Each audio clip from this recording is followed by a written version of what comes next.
Hi guys, it's me, Andrea.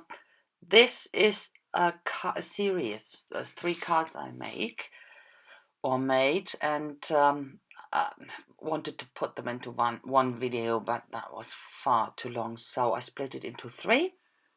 And this is the first one. They are actually color-wise all a bit similar, and the theme is the same, but they are look quite different.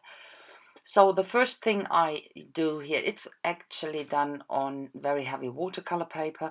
I put paint down, that's red violet acrylic paint. Put it down, let it dry a tiny bit, and scribble through with at the end of my brush and get these marks. That was quite nice. So I saved that by putting some binder on top and then go on layering. I will put a lot of layers of paint on that, and sometimes I will take it off with paper like this, and I use that actually to create the next card. You will see that in the next video. And I wipe it off a bit, that only a tiny bit is left, and I go on like that all the time. I really like putting layers and layers on top of each other, and I use actually three main colors. It's carmine red, red violet, and this neon red. Yeah, neon red it is. And of course I use white gesso, but that's not really a color, isn't it? So, and you see the other one developing as well, and you will see it in the next video. That looks really nice, the background. So I try to get as much paint off as possible.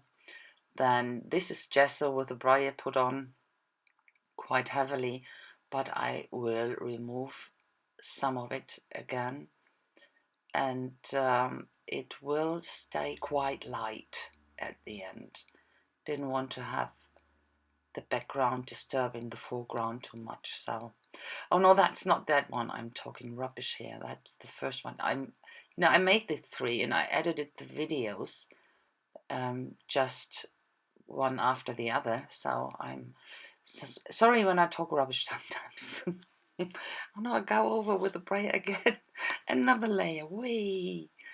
So I might be right with a pretty white background or the lighter background. We'll see.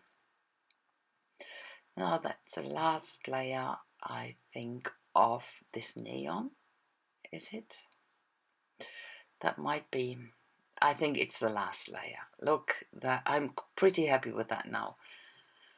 But the texture is really great. I like that. You could actually do that with the jelly plate as well, but I'm always a bit lazy getting the jelly plate out, and I have all this stuff around you. Much prefer that. So this is again acrylic binder to preserve the background. So whatever I do on top, I can wipe it off easily. So I needed a hard sort of stencil, didn't have one, and the mask actually, because I will paint down, or in this case, will put it through the stencil with gesso first, next to each other, overlapping, and then I go on with paint again. So this is the second one. So I start here and having the dark sides on the left and the light ones on the right, but I will change my mind soon, and will have that sorted out. I go over it with gesso again completely and changed the colors. Start to shade already here, and then I thought no, because I wanted to have the overlap. I wanted to have that separated visually, so I needed to put that the other way around. So see me here putting a layer of gesso on the hearts. Always the best thing to do when you don't like it. Put gesso on top and then go on. Easy to change. And I do the same on that side as well. I use the red and the neon and the red violet and the white gesso to go in and out and get the right shading, I want it, so I won't show the whole process again here, of course. And I think that's the last, might be the last layer. Wanted to have it quite light on that side. A bit of neon again, this neon red in the middle. And shading, of course. And I use here my big pen, my big brush, Pitt Pen big brush. And they're absolutely fantastic for shading. You have enough time to smear it around with your finger or push it around with your fingers, and they're water, or they're not water soluble, they're permanent. So and this is from Mod Podge, a 3D sort of, it's like glossy accent a bit, not completely, but you get this 3D look.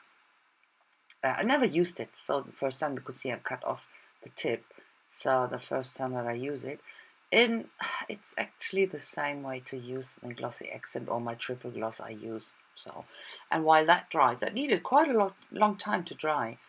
While that dries, I work here on these balloons. I have a set of balloon die cuts. These are the heart-shaped ones, and I die cut this craft foam as well to put it behind the balloons and glue it on top of each other to get a bit more of dimension, but still possible to put that on the card that it goes easily through the mail, you know, when they have these machines where they go through.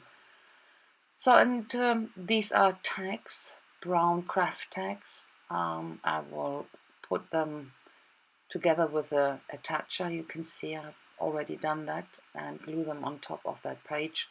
I will cut the hangover off, or the overhang off. Hangover, yeah, great. And we'll stamp on it. I have this stamp you will see soon. That's a collection. It was a freebie, so I can't tell you. It's from one of the magazine freebies, you know. I put down the date. It's dated. It's the birthday card, so I put the date of the birthday on. So, and all these stamps I'm using at the moment, it's a male, old, vintage male theme, and stamp them all over the craft tags. They're tags. I'm so tired, guys. Sorry about me getting a bit yeah. What was it I wanted to say? Oh no, sorry about that. But I'm really tired. Just had some dinner, and so this is silver wax paste, and I put it on the hearts. They are pretty. Oh, that doesn't belong in here actually. So sorry, that was from the next video, so forget about that. Forget that you saw it.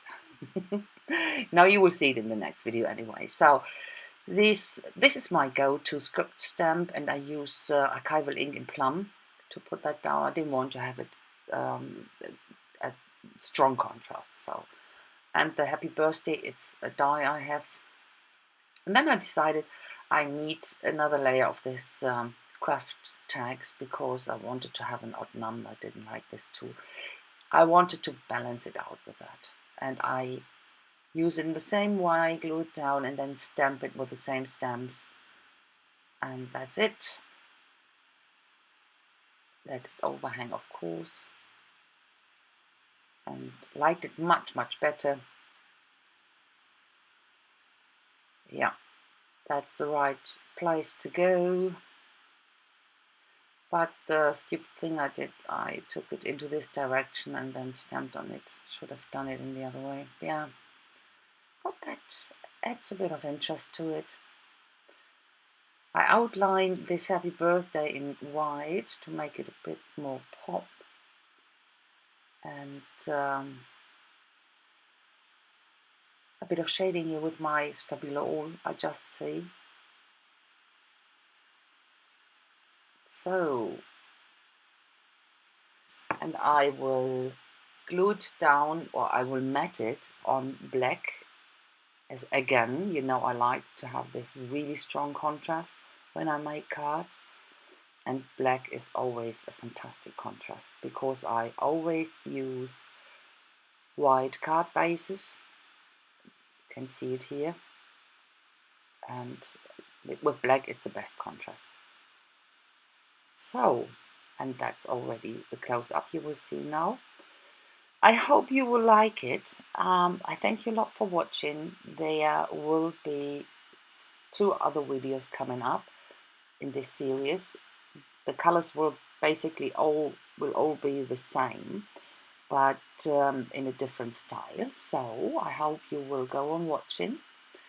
Thanks for watching again, and I hope I will see you at my next project. So have a nice time, guys. Bye bye.